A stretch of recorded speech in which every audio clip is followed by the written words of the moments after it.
noches, edición número 605 entre ustedes y nosotros. Buenas noches, Osvaldo.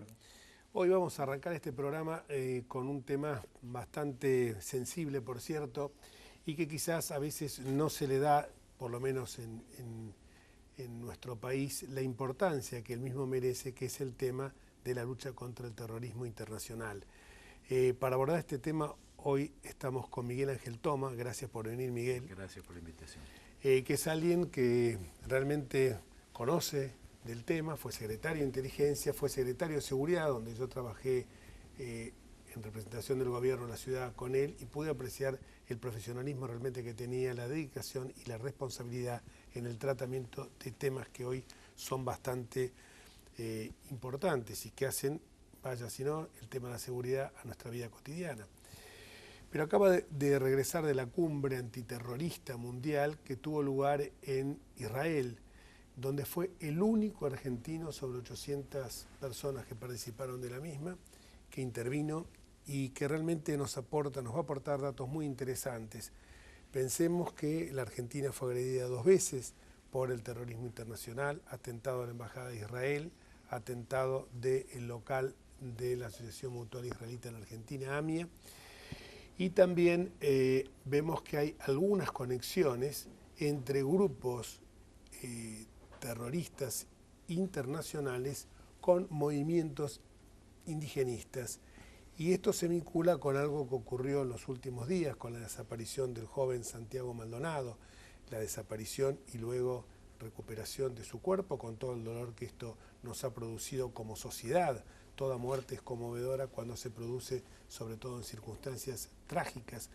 Pero también en todo esto hubo un aprovechamiento tanto por el grupo de resistencia ancestral mapuche, hoy queda desnudo, que cuando aparece el cuerpo de Santiago Maldonado no tiene ningún tipo de lesión, más allá que obviamente muchas veces la familia, por el dolor, la impotencia, todos los que hemos tenido alguna desgracia de muerte violenta, como me ha sucedido a mí y a muchos otros más, pero no es el caso de ser autorreferencial en esto, muchas veces tenemos una sensación muy grande de impotencia y buscamos distintos lazos que puedan llegar a determinar que hubo factores externos.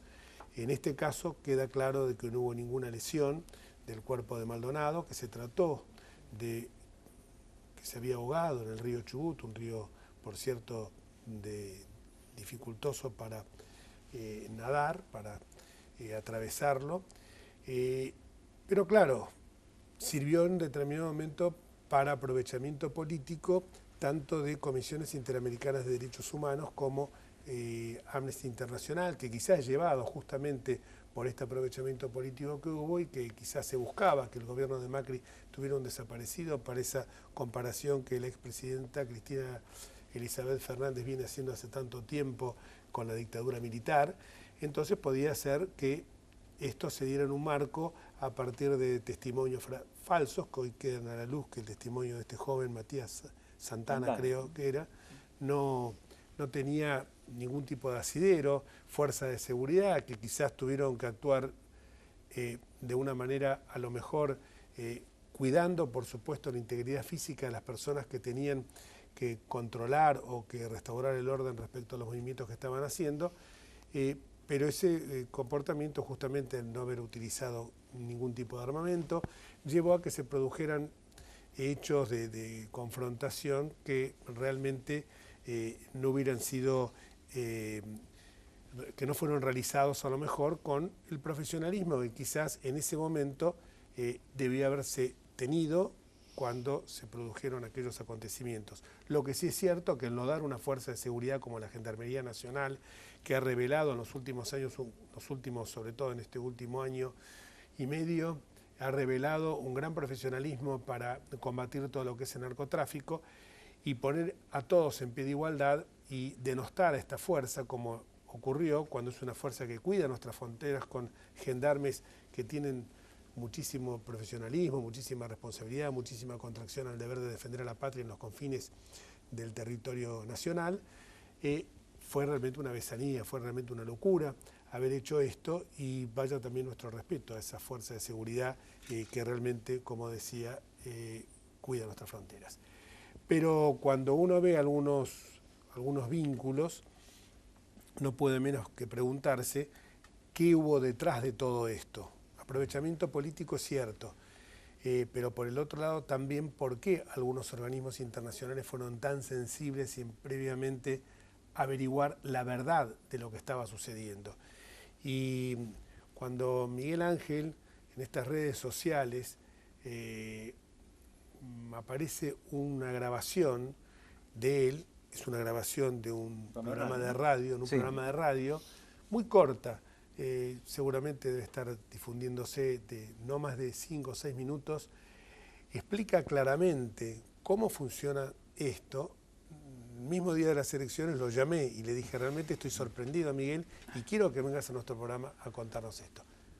Y acá te dejo la posta a vos, cómo vinculás este tema con la resistencia central mapuche, los pueblos, el combate o la lucha, el aprovechamiento de pueblos originarios que son realmente, que no tienen nada que ver, porque hay mapuches, y me consta que la gran mayoría de los mapuches son gente de paz, de trabajo, no son gente violenta. Sí, a tal punto que algún intendente de la zona es de origen mapuche. O sea, no solamente tan integrados económica y socialmente, sino también políticamente. Pero, de todos modos, y tomando tus palabras, Jorge, si algo ha tenido todo lo malo que es la desaparición y posterior aparición y manipulación de la situación de Santiago Maldonado, más allá del respeto y el acompañamiento al dolor de la familia, es que puso en superficie un problema muy grave que la Argentina parece haber ignorado, que es la cuestión de los grupos que, arrogándose la representación o la expresión de los pueblos originarios, en este caso los mapuches, son parte de un entramado que intenta, como además lo ha dicho claramente alguno de sus referentes, instalar un Estado dentro de lo que es el territorio nacional. Los argentinos ya tuvimos experiencia en esto. En la década del 70 el ERP, ustedes recordarán, intentaba en Tucumán hacer pie para ser, en el contexto de la Guerra Fría, ser reconocido como un Estado independiente del Estado Nacional. Lo hemos visto en Colombia, con las FARC, que de hecho constituyeron un Estado porque ejercían todas las funciones del Estado en una porción del territorio colombiano. Lo hemos visto en el ISIS, que usurpando o ocupando parte de Siria y parte de Irak, intentaron construir lo que ellos llamaban el califato. En la Argentina, si uno escucha a estos personajes, va a ver que hay claramente un desconocimiento de la soberanía nacional, no se definen como argentinos, plantean que tienen sus propias leyes y además tienen acciones que son claramente terroristas. Entonces, estamos frente a una operación compleja donde se montan sobre esto factores internacionales. Concretamente, para ir a la fundamentación de estas afirmaciones.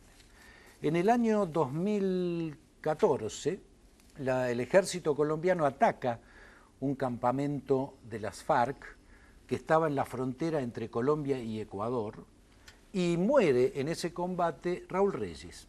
Raúl Reyes era el número 2 de Tiro Fijo, o Marulanda, que era el jefe de las FARC.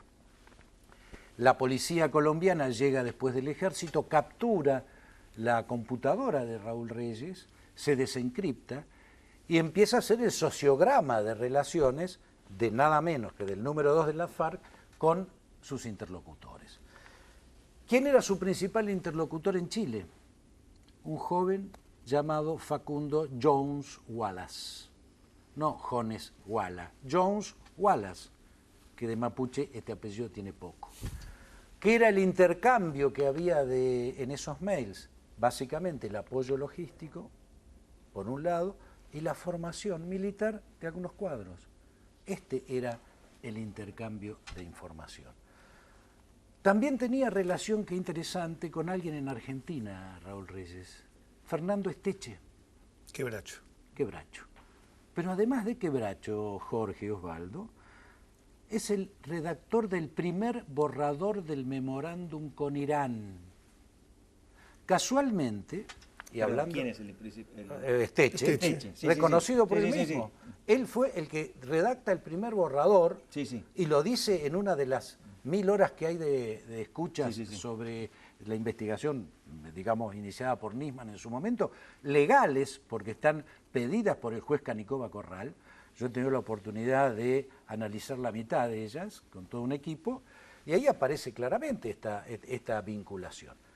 ¿Qué quiero decir con esto? En el año 2011, pongo un tercer elemento en este análisis, se produce algo muy interesante, que es el viaje de Ahmed Wahidi, ministro de Defensa de Irán, uno de los 5 destinatarios de las circulares rojas de Interpol, viene a Bolivia, entra y sale de Bolivia sin que Interpol lo detenga. Después Evo Morales pide algunas disculpas, explica que hubo un problema administrativo y que por eso no lo detuvieron.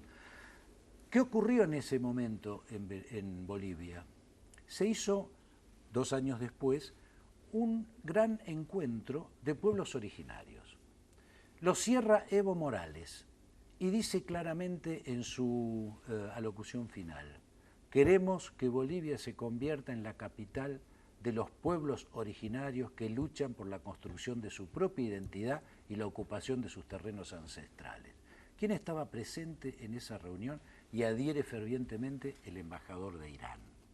Irán no es ajeno a todo este marco y es una de las causas por las cuales hay que profundizar la investigación del asesinato de Alberto Nisman, porque justamente es Nisman el que plantea en el año 2014 en adelante la necesidad de que sea el Consejo de Seguridad de Naciones Unidas quien tome el problema de Irán en la investigación del atentado a la AMIA.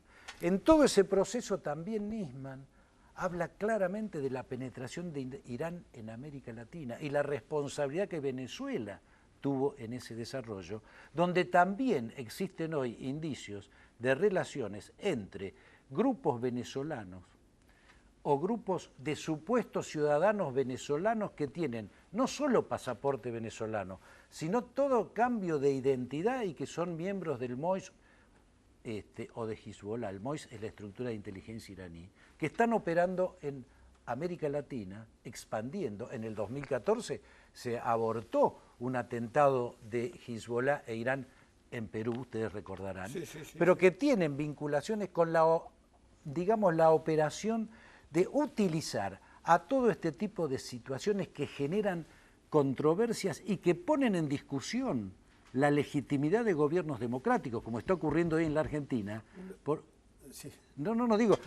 Una vergüenza cuando un juez fue palpado, cuando palpaban a la gendarmería de armas, es como, o decir que no entran acá porque es territorio sagrado. No, pero esto es como si la policía recibe el informe que hay una violación en una iglesia y el juez no puede ordenar el allanamiento. Esto es un delirio. Pero además hay una cosa más grave, Jorge y Osvaldo, es el tema de que este tipo de pseudoanarquismo que está también justificando desde el punto de vista ideológico la acción de la RAM,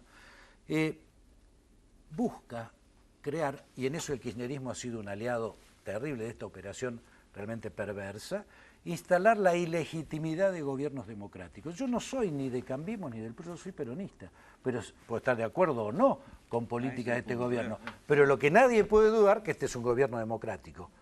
La idea de la desaparición forzada es identificar el gobierno con dictaduras, porque las dictaduras son las que de última justifican y legitiman el accionar violento en contra de ellas. Esta es la mecánica que estamos viviendo, con un agregado. El gobierno debe darle prioridad a este tema. ¿Por qué? Porque va a ir increciendo. ¿Y saben por qué va a ir increciendo la violencia de los RAM en Argentina?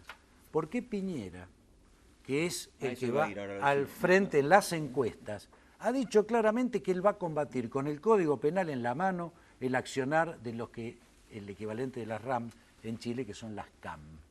Con lo cual... Y que creo que tiene una profundidad y extensión bastante mayor a lo que ocurre exacto, y con mayor niveles de virulencia. Pero ¿qué pasa? Todos lo sabemos, bueno, vos sos un experto, Jorge, en esto. Cuando vos combatís el delito en un lugar, el delito migra. Seguro. Con lo cual es de presumir que una acción muy fuerte, legítima y firme de las autoridades chilenas sobre la CAM haga que migren esos grupos sobre Argentina. Entonces, ahí estamos en un problema y realmente tenemos que darle, insisto, como argentinos, la importancia y la significación que tiene. Vos sabés que hace algún tiempo, casi un año atrás, yo escuché en una reunión de ministros de Justicia, ministro de Gobierno de una provincia sureña, que dijo, concretamente un ministro de Río Negro, que dijo que había bandas que asolaban en determinados lugares que eran bandas de supuestos mapuches. Y yo cuando escuchaba esto, que incendiaban propiedades, que entraban y todo, claro, decía, y la impavidez que claro, existe frente a esto. El caso, lamentablemente, la pérdida de la vida el tema de Santiago Maldonado puso a la luz todo esto, que Santiago Maldonado estoy seguro que era no lo puedo afirmar, pero tengo la sensación de que era un joven tatuador, hippie, pero que incluso parece que era una persona que no era ni violenta ni nada, o sea, que está muy alejada de todo esto. Pero han utilizado a pueblos originarios que seguramente el 90, el 95% de ellos quieren vivir en paz, quieren que se les reconozca sus tradiciones, sus costumbres, como pasa con la Pachamama. Su identidad cultural. Su identidad cultural, que eso está fuera de toda discusión y lo hemos votado en todos los cuerpos legislativos.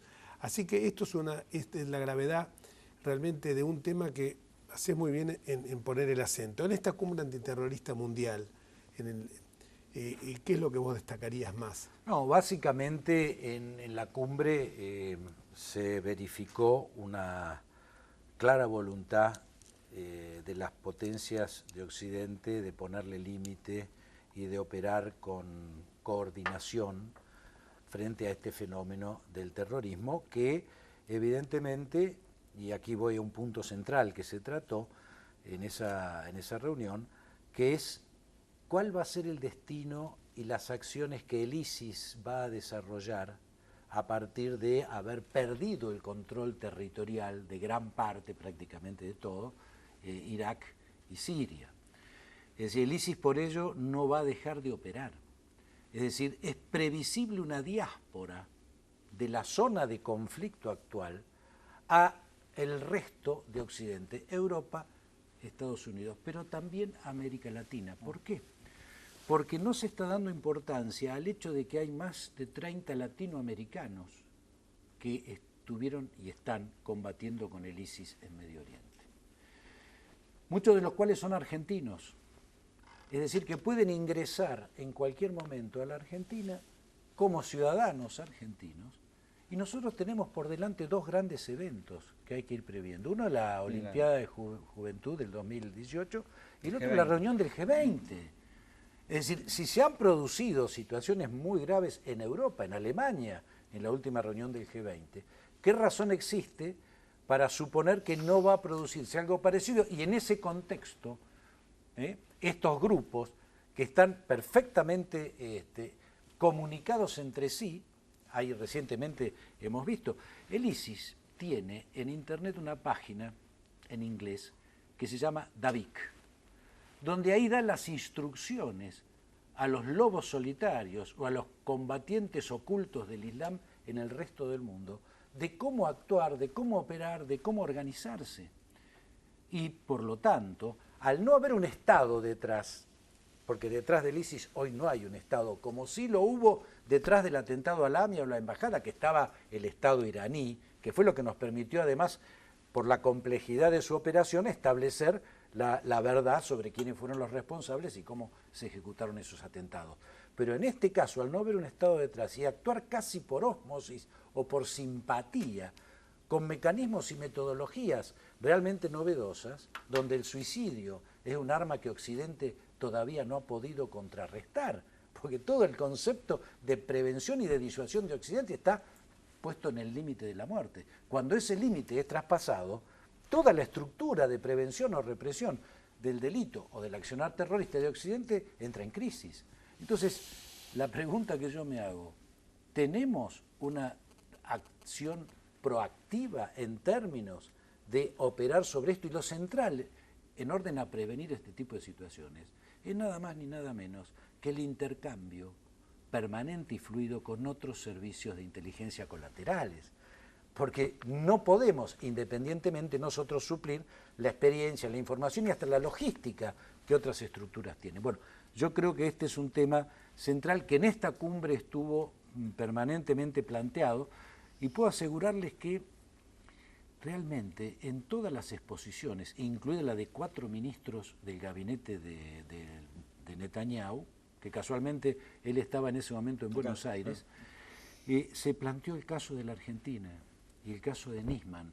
A nivel internacional, los atentados de la Embajada Lamia y la muerte de Alberto Nisman son hitos centrales, nada más ni nada menos que para establecer la magnitud y las características de la operación terrorista internacional. Muchísimas gracias, fue brillante. Realmente gracias, me dejó con la boca abierta, ¿no es cierto? Muy amable. Vamos a una pausa.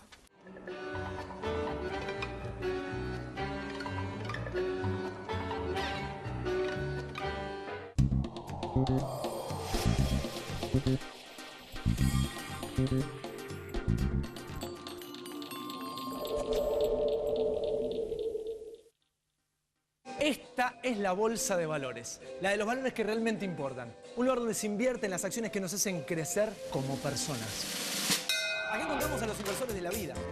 Yo me convertí en inversor de la vida cuando entendí que no me estaba comprando un auto, no. Estaba invirtiendo en conocer lugares nuevos y que no estaba levantando 4 paredes. Invertí en mi propia historia familiar. Empecé a invertir en las cosas que realmente te importan, porque de eso se trata la vida, ¿no? De vivirla. Escribanos en tu ciudad. Nuestro consejo es prevenir problemas. Colegio de Escribanos de la Ciudad de Buenos Aires. Consejo Federal del Notariado Argentino.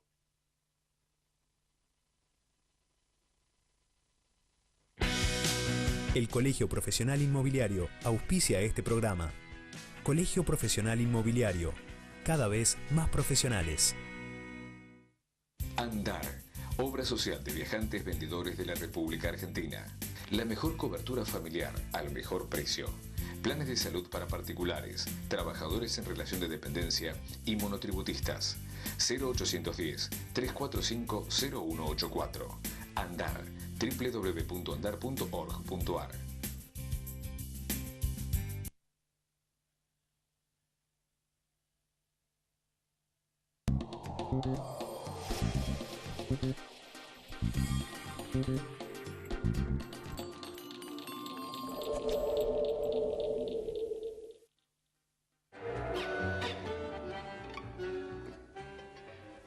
Después de este excelente nota con Miguel Ángel Toma, nos queda muy poquito tiempo, pero dejamos bien claro, bien asentado que todo el dolor que nos ha producido la desaparición de Maldonado no tiene nada que ver con que él haya podido ejercer alguna acción de tipo terrorista, ni mucho menos, y también, sobre todo, señalar que los pueblos originarios, en su enorme mayoría, no tienen nada que ver con estos movimientos alentados por el terrorismo internacional. 2 hechos ocurrieron en el día de ayer, a nuestro juicio muy relevantes. Tenemos para hablar también del tema de Vido, Cataluña, pero no da el programa tanto tiempo. Por un lado, la renuncia de Gil Carbó, que nosotros veníamos bregando aquí durante tanto tiempo, y la posibilidad que a partir del 31 de diciembre cese en su cargo.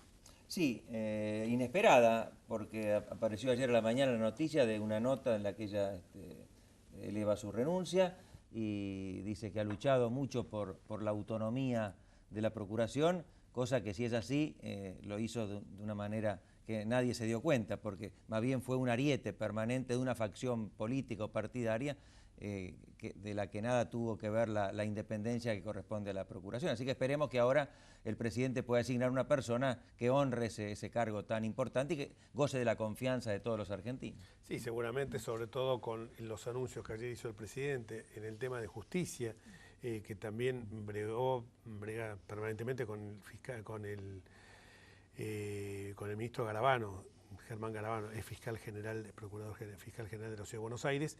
Revelan claramente que se va a buscar ese perfil, que sea alguien que defienda la legalidad de los intereses de la sociedad en su conjunto, y no como pasó con Gil Carbó, que defendía los intereses de justicia legítima y del kirchnerismo. Y que era un verdadero obstáculo para las investigaciones actuales sobre corrupción. Los anuncios del presidente, que fueron algunos bastante fuertes, ¿no? Sí, fue, digamos, él señaló los lineamientos generales, después en distintas mesas anunció que se van a realizar intentos de acuerdo sobre temas específicos. Pero fueron 3 ejes. Uno es el primero... la responsabilidad fiscal. La responsabilidad fiscal, es decir, él insiste mucho en que no podemos gastar más de lo que recaudamos. El segundo, la creación de empleo, privado formal, enfatizó. Porque recordemos que hace 4 o 5 años se había estancado completamente y solo crecía el empleo público. Y finalmente, un tercer eje tiene que ver con reformas de carácter institucional, que no precisó, pero enfatizó mucho la necesidad del respeto a la división de poderes, la independencia particular de la justicia, dentro de lo que estaría el caso de la procuración, por ejemplo. Sí, también algunos temas que se vinculaban con la jubilación de privilegio, desterrarla definitivamente, que la verdad que en una república son, digamos, resulta irritativo que haya personas de que tengan esas posibilidades de cobrar más jubilación con una cantidad menor de aportes. De todas maneras, en el orden nacional ya no existen hace mucho tiempo las jubilaciones de privilegio, pero sí existen en los órdenes provinciales y justamente llamó el presidente a que las provincias, en muchos casos, bueno, María Eugenia Vidal ya lo está haciendo en la provincia de Buenos Aires, copien esos ejemplos, ¿no? Y al margen de esto dijo que, bueno, es necesaria una reforma del sistema previsional en su conjunto para hacerlo menos inequitativo y más sustentable. Esto es algo que ocurre en todo el mundo, digamos.